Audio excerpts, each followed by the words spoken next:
Madam तुम्ही या ना. प्राचीला बरं वाटत नाहीये. अरे बापरे, काय झालं?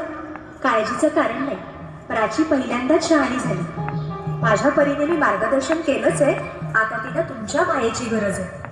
येते मी. ताई, पोटात खूप दुखतंय. घाबरू नकोस. प्रत्येक बाईचं आयुष्य नव्याने सुरू होतं जेव्हा ती वयात येते. आणि तू आता वयात आलीस.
मुलगी एकदा नाही तर 3 वेळा जन्म घेते.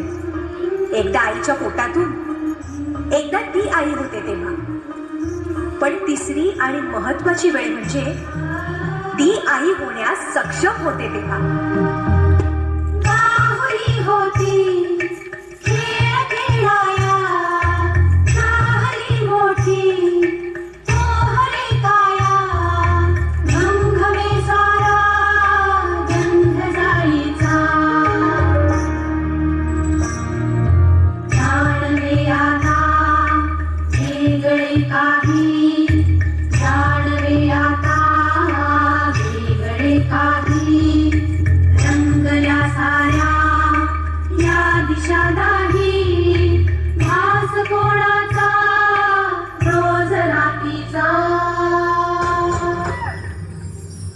हे एक सुंदर वरदान आहे जे फक्त स्त्रियांना मिळते.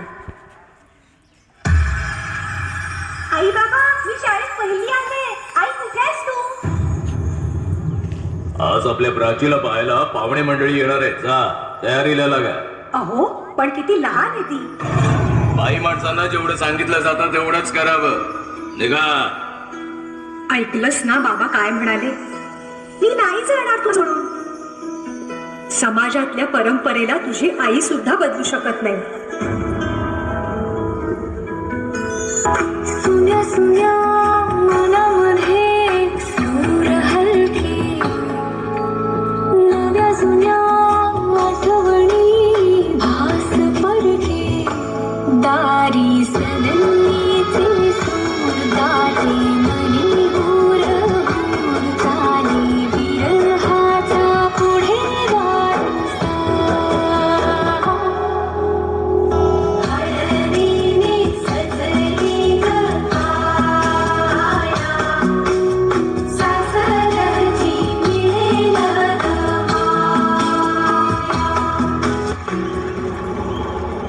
तू नसशील ना सासरी माया करायला. मुलगी म्हणून जन्माला येणं हाच आपला गुन्हा आहे. कसं सांगू, कसं शिकवू तुला?